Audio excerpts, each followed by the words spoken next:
Hello दोस्तों, आप सभी का स्वागत है कामनी ऑफिशियल में। अगर आप भी एक हाउसवाइफ हैं, साथ ही मदर हैं, तो आप सोचते हैं कि आपको भी सरकारी नौकरी हो, आप भी सक्सेस हो लाइफ में, तो मेरा ब्लॉग ये पूरा आप ज़रूर देखिए, जहां मैं कैसे अपने छोटे से बच्चे के साथ पढ़ाई करती हूं। और अभी मैं बिहार में गवर्नमेंट टीचर हूं, साथ ही साथ मैं आगे की पढ़ाई भी करती हूं, जो कि केशव के साथ में, और केशव का केयर भी कैसे मैं करती हूँ, ये सब आपको इस वीडियो में देखने को मिलेगा। तो चलिए वीडियो स्टार्ट करते हैं। तो यहाँ आप देख सकते हैं कि मैं अभी रेडी हो रही हूँ। आज मैं स्कूल से लीव ली हूँ। तो अभी क्या है कि केशव का तबीयत ठीक नहीं है, मौसम चेंज होने की वजह से 3-4 रात से केशव सही से सो नहीं रहा था। तो मेरा भी मतलब तबीयत थोड़ा ठीक नहीं लग रहा था, और केशव को आज मुझे डॉक्टर से दिखलाना था। तो मैं सोची आज मैं छुट्टी ले लेती हूँ। बहुत सारा सीएल मेरा बचा भी है, जो मैं कि बचा के रखती हूँ, ताकि कभी केशव बीमार हो जाए तो उसे डॉक्टर सब के पास दिखलाने में मैं उसे यूज करती हूँ। और जो भी गवर्नमेंट टीचर हैं उनको 16 सीएल मिलता है, आप सबको पता होगा। तो उसी 16 सीएल को हमें पूरे साल में जब इमरजेंसी हो, कुछ ऐसा दिक्कत, तो उसे हम लेते हैं और उस दिन स्कूल से लीव लेते हैं। और केशव को देख सकते हैं अभी आप, मैं भी रेडी हो गई। केशव को मैं सवेरे मालिश करके नहा दी थी, और दादी माँ के साथ ये छत पे था। तो सुबह सुबह उठ के मैं आज नाश्ता बनाई थी। उसके बाद घर के बहुत सारे काम था, जो कि और दिन तो अच्छे से मैं साफ़ सफाई नहीं कर पाती हूँ, लेकिन आज सोची अगर लीव ले ही ली हूँ तो अच्छे से साफ़ सफाई भी मैं कर लेती हूँ। और उसके बाद केशव को लेकर के मैं डॉक्टर के पास जाने लगी। और जब भी केशव मार्केट आता है तो बहुत खुश रहता है। और मुझे ऐसा लगता है कि बच्चे को ना बीच बीच में ज़रूर हमें बाहर निकालना चाहिए। आप लोग देखते होंगे मेरे ब्लॉग में कि जब भी हस्बैंड जी मेरे साथ मार्केट जाते हैं कोई सामान लेने, तो हम लोग केशव को साथ में लेकर के ज़रूर जाते हैं। क्योंकि इससे होता है कि बाहर जब बच्चा निकलता है ना, तो बहुत सारी चीज़ों को जब देखता है, सीखता है वो, और रूम में फिर वो उतना ज़्यादा नहीं सीख पाता है। और यहाँ आप देखिए, इसको मतलब वैसे तो बाहर का चीज़ बच्चे को 5 साल तक बिल्कुल भी नहीं खिलाना चाहिए, पेरेंट्स को इतना ध्यान रखना चाहिए। तो आप लोग बोलेंगे आप क्यों खिला रहे हैं, इतना केशव समझने लगा है कि अगर इसकी नज़र चली गई, अब आसपास जिस भी बच्चे को देखता है ये खाते हैं, तो एक बार कोई बगल के बच्चा इसको खिला दे तो उसको टेस्ट याद ही रहता है। अब वो इसकी नज़र जाती है मार्केट में तो वो ये चीज़ ले लेता है। वैसे तो जल्दी मैं इसे नहीं खिलाती हूँ, लेकिन आज सोची अगर एक ले भी ला रहा है बहुत दिनों के बाद, तो केशव को मैं दिला दी। और यहाँ ये खुद भी खा रहा है, मुझे भी खिला रहा है, आप लोग देख सकते हैं। और ये चीज़ देख के मैं अपनी खुशी आप लोग को बता नहीं सकती हूँ। मतलब आप माँ होंगे तो मेरी इस खुशी को समझ पा रहे होंगे कि एक माँ ही होती है जो इसे अपने बच्चे से कुछ नहीं चाहिए, वो पूरे निस्वार्थ भाव से बच्चे से प्यार करती है। उसे अपने बच्चे से कुछ भी नहीं चाहिए, वो हमेशा यही चाहती है कि मेरा बच्चा बस खुश रहे। और मैं जैसा फील करती हूँ आप लोग को वैसा मैं बता रही हूँ कि मतलब मैं कितना भी टेंशन में रहूँ, परेशान रहूँ, उदास रहूँ, कोई चीज़ अच्छा ना लगे, लेकिन केशव के चेहरे पे जब हंसी देखती हूँ ना, तो सब कुछ मैं भूल जाती हूँ। अपने आप मेरे चेहरे पे हंसी आ जाता है और अंदर से एक सुकून सा लगने लगता है। और अभी देख सकते हैं केशव को जब मैं लाई घर रूम, उसके बाद केशव दादी माँ के पास चला गया और मैं आ गई किचन में काम करने के लिए, क्योंकि माँ के ऊपर बहुत सारी रिस्पॉन्सिबिलिटी होती है। बच्चे का ध्यान रखने से लेके, घर के काम से लेके, बाहर मैं अगर जॉब कर रही हूँ तो आप सब जान सकते हैं कि सब कुछ मैनेज करना बहुत मुश्किल होता है।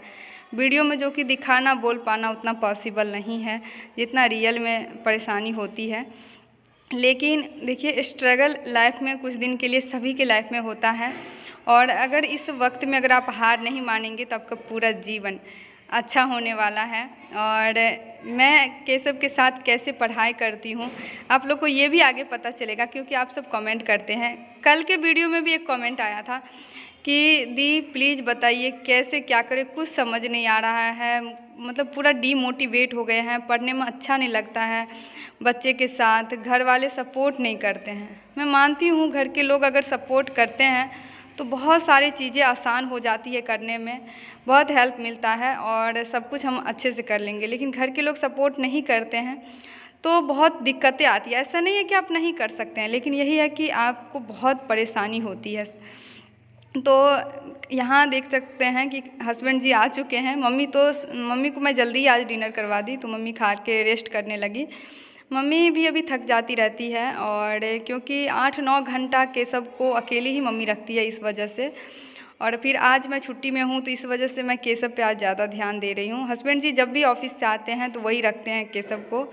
और ज़्यादा समय केशव के ऊपर देते हैं, क्योंकि पहले मैं इन सब चीज़ों को नहीं समझ पा रही थी, क्योंकि मैं भी फर्स्ट बार मदर बनी हूँ। लेकिन आप देख सकते हैं यहाँ के बेडरूम में मतलब केशव के खेलने के लिए, सीखने के लिए कितनी सारी यहाँ खिलौना सामान सब है, जहाँ केशव के लर्निंग का बहुत सारा चीज़ है। ये सब मैं कुछ कुछ दिन पे जो भी मुझे केशव के काम का चीज़ दिख जाता है, चाहे वो ऑनलाइन हो ऑफलाइन, मैं केशव के लिए ले लेती हूँ। क्योंकि मैं 8-9 घंटा रूम पे नहीं रहती हूँ, तो मैं हमेशा मेरे माइंड में यही आते रहता है कि अपने दादी को ये परेशान ना करे और केशव खेलते रहे, चोट ना लगा ले बच्चों के साथ में। तो इसलिए केशव किसी न किसी चीज़ में जब तक मैं नहीं आती हूँ रूम पे रहे तो इंगेज रहे, इसलिए मैं और सीखते रहे, ऐसा चीज़ मैं मंगवाती हूँ जिससे केशव कुछ ना कुछ सीखते रहे। यहाँ आप देख सकते हैं कि ठंडा बढ़ गया और जैसे मैं विंटर वाला जो भी कपड़ा सब था वो निकाली, उसमें केशव का ये ग्लव्स भी निकला। पिछले साल ही मैं खरीदी थी।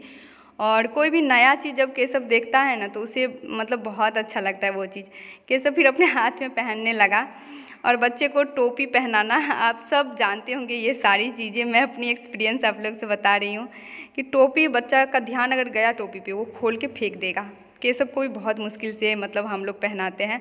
केशव का ध्यान अगर हट गया रहता है तो वो पहना रहता है, लेकिन फिर उसका ध्यान जाएगा टोपी पे, वो खोल के फेंक देता है। अब एक हाथ में ये ग्लव्स पहन करके अब घूम रहा है, इसका दूसरा ग्लव्स भी यहीं रखा होगा, तो अब थोड़ा देर ये पहना रहेगा। साथ ही साथ मुझे अभी पढ़ना था, क्योंकि 8 बजे तक हम सब डिनर कर लिए थे। हस्बैंड जी आए तभी उन्हें भी मैं डिनर करवा दी सब। उसके बाद मैं अभी फ्री हो गई हूँ। मम्मी थोड़ा रेस्ट कर रही है और हस्बैंड जी भी ऑफिस का काम करने लगे थे। तो केशव को भी मुझे रखना था, साथ ही मुझे पढ़ाई भी करना है अभी, क्योंकि मेरा एग्ज़ाम है दिसंबर में और बहुत नज़दीक आ गया एग्ज़ाम का टाइम। तो थोड़ा बहुत मैं पढ़ाई भी अभी, क्योंकि आप लोग सोच रहे होंगे कि आपको जॉब हो गया तो पढ़ाई क्यों कर रहे हैं, क्योंकि मैं पीजी कर रही हूँ। देखिए मेरा ग्रेजुएशन जॉब से पहले कंप्लीट हो गया था, तो अभी मैं डिस्टेंस से पीजी कर रही हूँ। और केशव के लिए मैं बहुत पहले, जब 1 ईयर का केशव था ना, तभी उसके लिए ये बुक सब मंगवाई थी। और केशव अभी इस बुक के साथ में पढ़ने लगता है थोड़ा ही देर। देखिए बच्चा अगर बैठना सीख गया ना बुक लेकर के, तो वो पढ़ना ज़रूर सीख जाएगा। आप ये मत देखिए वो क्या सीख रहा है, वो बैठना सीख गया किताब ले करके तो वो पढ़ना सीख ही जाएगा। और एक चीज़ केशव में मुझे बहुत अच्छा लगता है कि केशव को अगर मैं बुक दे देती हूँ और मैं पढ़ती रहती हूँ तो वो डिस्टर्ब नहीं करता, वो समझ जाता है कि मम्मा अभी पढ़ रही है, डिस्टर्ब नहीं करना है। और केशव भी यहाँ बुक के साथ खेलेगा, पढ़ेगा, उसे पलटता है। उसमें क्या होता है ना, इस तरह का जो बुक है जिसमें इमेज बना होता है, तो बच्चा मतलब उसको देख करके ऑब्जर्व करते रहता है। उसके माइंड में ये चीज़, हमें लगता है ना बच्चा नहीं सीख रहा, वो बहुत कुछ सीखते रहता है। और ये मैं मतलब एक दिन में नहीं होता, आप बुक लाए बच्चे को दीजिए वो देखेगा भी नहीं, इसमें बहुत समय देना पड़ता है। मैं 1 साल से केशव के ऊपर बहुत, जब भी मैं स्कूल से आती हूँ मैं 1 सेकंड के लिए भी रेस्ट तक नहीं करती हूँ, पूरा समय मैं केशव पे देती हूँ। स्कूल से आने के बाद मेरा हर दिन का रहता है कि 2 घंटा 3 घंटा मैं केशव के ऊपर समय दूँ। और देखिए पेरेंट्स के साथ भी बहुत सारी मजबूरियाँ होती है, उन्हें बाहर काम करना पड़ता है, जॉब करना, साथ ही साथ फिर थके आते हैं, लगता है कि हम रेस्ट कर ले, लेकिन हम बच्चे पे समय नहीं देंगे तो हमारा सारा जो मेहनत है वो व्यर्थ हो जाएगा। फिर मतलब हमें लगेगा कि हम इतना चीज़ करके ही क्या किए जब हम बच्चे पे समय ही नहीं दे पाए। तो जितना समय होता है मैं डेली देती हूँ, कुछ ना कुछ उसमें ज़रूर केशव सीखता है। आप देख सकते हैं केशव मेरी बातों को, पहले मैं केशव को कुछ बोलती थी वो मेरी बातों को एकदम अनसुना कर देता था, क्योंकि पहले मैं उतना बैलेंस नहीं कर पाती थी कामों को। जैसे मैं आती थी स्कूल से फिर काम में लग जाती थी, मेरे माइंड में चलता था काम सब है, लेकिन अब मैं सोचती हूँ नहीं, काम भी ज़रूरी है, उतना ही मेरे लिए केशव का केयर भी ज़रूरी है। काम थोड़ा लेट भी होगा, मैं भले रात में 8 बजे के बाद कभी कभी डिनर बनाने जाती हूँ, लेकिन केशव के ऊपर समय ज़रूर देती हूँ। हस्बैंड जी से भी मैं हमेशा बोलती हूँ कि आप ऑफिस से आते हैं तो केशव के ऊपर थोड़ा समय ज़रूर दीजिए, क्योंकि 1.5 साल का भले केशव अभी है, लेकिन बच्चा अभी से ही सीखना स्टार्ट करता है, अभी से वो सारा चीज़ ऑब्जर्व करने लगता है। और एक चीज़ मैं अपना एक्सपीरियंस बता रही हूँ केशव के साथ में आप लोगों को, कि देखिए जैसे केशव को कुछ चीज़ मैं करवाती हूँ, सिखाती हूँ तो वो नहीं सीखता, लेकिन मैं उसको करके दिखाती हूँ तो वो कॉपी करता है। बच्चे में कॉपी करने की चीज़ होती है, आप लोग ये चीज़ देखे होंगे। जैसे केशव को अगर मैं दूध दूँ, उसे पसंद नहीं है दूध, तो वो नहीं पिएगा। अभी हस्बैंड जी को 1 गिलास में मैं देती हूँ, कुछ दिनों से मैं ये नोटिस कर रही हूँ, 1 गिलास में मैं लेती हूँ। अब वो देखता है कि पापा पी रहे हैं, मम्मी पी रहे हैं, मतलब कुछ अच्छा चीज़ है, वो भी फिर पीना स्टार्ट कर देता है। और ये हल्दी वाला दूध है। अभी केशव को भी हल्का सर्दी है तो मुझे लगा कि इसे पिलाना चाहिए और ऐसे ही करके पिलाती हूँ। इस वीडियो को अब मैं एंड कर रही हूँ और आप लोग कमेंट ज़रूर कीजिएगा इस वीडियो में।